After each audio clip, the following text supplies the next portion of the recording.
Hey, bonjour à tous et bienvenue dans le quart d'heure neuro. Ça fait longtemps qu'on n'était pas tous les trois, donc ça fait du bien de se retrouver. En plus, là, la semaine de notre séminaire, du coup, les gars, parce qu'à la fin de la Mm. semaine, là, ça va être notre séminaire Labo RNP en présentiel et tout de suite suivi du séminaire Institut IP niveau 1 avec Matt Boulet. Je crois qu'il reste encore deux, trois places pour Matt Boulet, donc s'il y en a qui sont retardataires et qui veulent venir, eh ben voilà, foncez, foncez. Euh, et donc, aujourd'hui, on n'a pas vraiment eu de questions, mais on voulait vous parler d'isométrie parce que c'est quelque chose dans les discussions qui reviennent souvent avec les gens qui nous suivent, parce qu'on en parle un peu dans notre formation, on en parle un peu, même beaucoup, dans la Mm. formation Labo RNP. Et je sais que voilà, il y a souvent des échanges sur l'isométrie, etc. Donc, c'était histoire d'en parler un petit peu aujourd'hui. Voilà, les gars. Ok. Parce que Roman, notre préparateur L'isométrie, physique en chef, l'isométrie, c'est large en fait. Tu parles d'isométrie. Ce qui est intéressant avec l'isométrie, c'est sur le continuum de la menace, on va dire. C'est ce qu'il y a de moins menaçant pour le corps. Donc, du coup, c'est souvent placé en premier, avant l'excentrique et le concentrique, etc. Ce qu'il faut bien comprendre, c'est quel type d'isométrie. Alors, oui, isométrie, c'est un mode de contraction, mais dedans, il y a plein de manières de faire. Il y a des continuums, en fait. Tu vas de l'isolation jusqu'au mouvement complexe, donc un biceps curl vs un squat. Donc, tu isoles d'un côté et de l'autre côté, ben, tu as plein de groupes musculaires qui sont engagés. Tu as de l'isométrie qui peut se faire en étirement, donc en course externe, en course interne. Ensuite, tu as de l'isométrie qu'on appelle yielding, où on maintient la position, VS overcoming, où on vient pousser contre une résistance qu'on ne peut pas bouger. Il n'y a pas les mêmes effets. Et il y a aussi tout ce qui est co-contraction. La co-contraction la plus connue, ça peut être le bodybuilder sur la scène qui vient contracter le biceps et le triceps sur la pose double biceps là. Et tu as l'isométrie de longue durée ou de plus courte durée qu'on pourrait appeler explosive. Du coup, ça te fait déjà plein de types de séances avec des effets plus ou moins différents. Et ça serait long à expliquer. Ce qu'il y a d'intéressant avec l'isométrie, puisqu'on est sur le quart d'heure neuro, on va parler un peu neuro. La proprioception, il y a des récepteurs qui sont les chimiorécepteurs, chémorécepteurs. C'est des terminaisons libres, donc c'est pas encapsulé. Et ce qui est intéressant, en fait, c'est que quand tu fais de l'isométrie, à partir d'un certain niveau d'activation, il y a une occlusion qui se fait.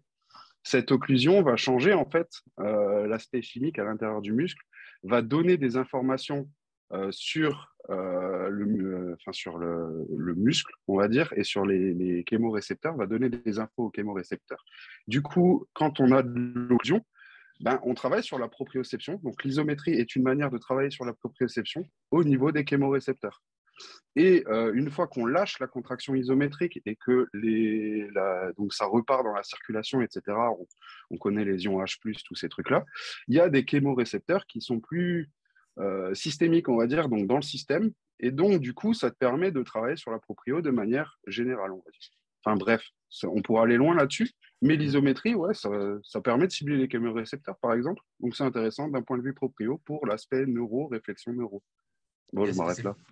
bah, du coup, c'est là où on fait vraiment ce lien avec la neuro donc, et les réflexes archaïques, parce qu'en fin de compte, on utilise beaucoup l'isométrie qui est douce, ok? C'est vraiment avec une Ouais. stimulation très douce quand on fait de la réintégration des réflexes archaïques, qui est, Ok.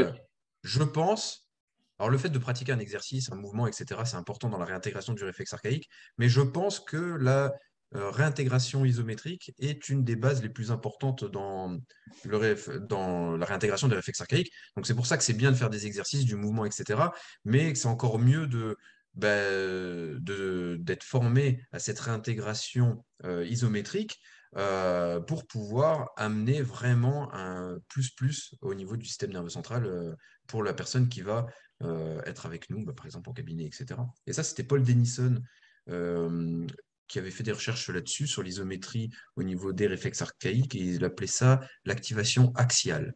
Et donc Ok. voilà, c'est vraiment utilisé. Alors soit c'est le praticien qui va venir mettre une contrainte isométrique légère, mais on parle de 20 à 25% par rapport à notre niveau de force hein, d'isométrie, donc c'est très très léger, hein. Soit c'est la personne qui va venir en butée légère sur le praticien. Donc, tu sais, par exemple, toi, tu mets ta mala en tant que praticien et la personne va venir légèrement en butée. Et puis là, tu vas permettre de réintégrer en fait compte des patterns de mouvement, ouais, des schémas moteurs hein, primordiaux au niveau de la personne. Donc voilà.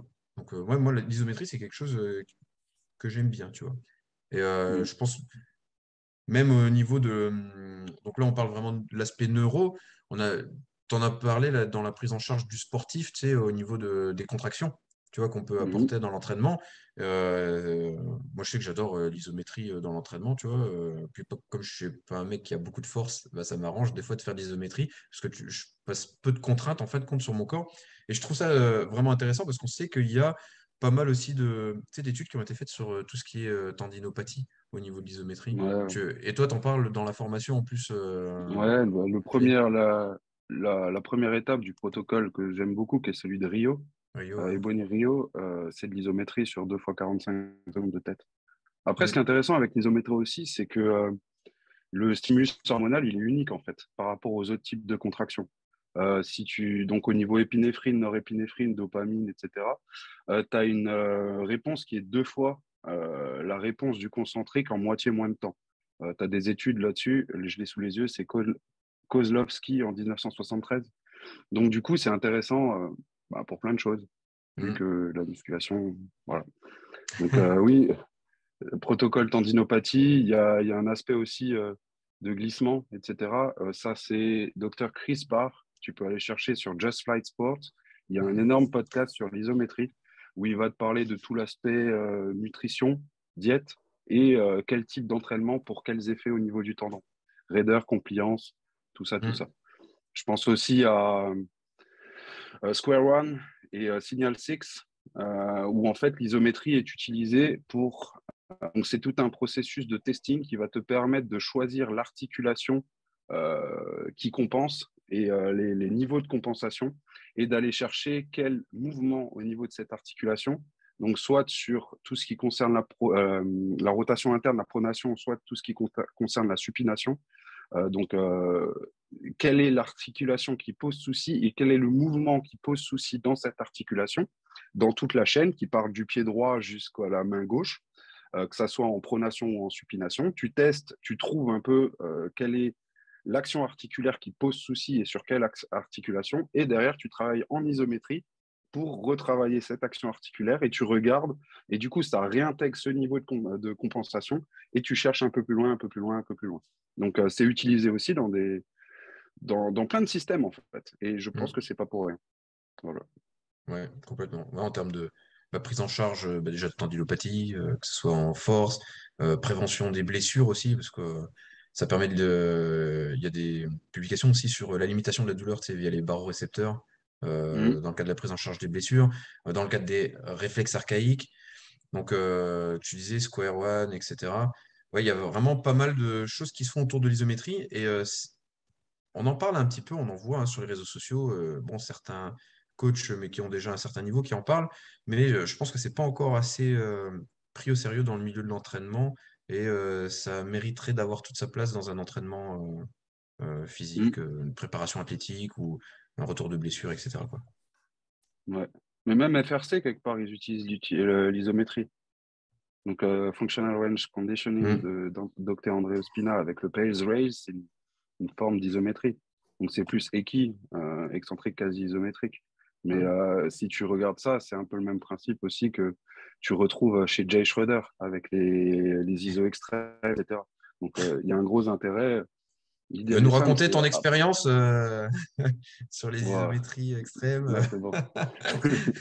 J'avais pris un suivi en fait avec ce mec-là et en fait, je passais beaucoup de temps en isométrie sur plein de positions, mais vraiment beaucoup de temps. Est-ce que tu as Donc, senti, t'avais senti à l'époque quelque chose de différent? Les ouais, bonnes adaptations? plus facile sur certaines amplitudes et plus de répondants. Voilà. Donc, en fin Pour de tout ce compte, qui est, ouais, autant pour moi, donc, vas-y, continue. Pour tout ce qui est. donc du coup, ben, tu prends une position, tu apprends à prendre une position pour après venir vite dans cette position pour pouvoir exploser de cette position. Hmm. C'est un peu cette grande idée-là. Parce que du coup, tu as eu un gain d'amplitude sur des positions que tu as travaillé Ouais, en isométrie. Ouais. Donc, c'est quand même intéressant, même si on revient sur le quart d'heure de route la semaine dernière, gain en Mm. mobilité.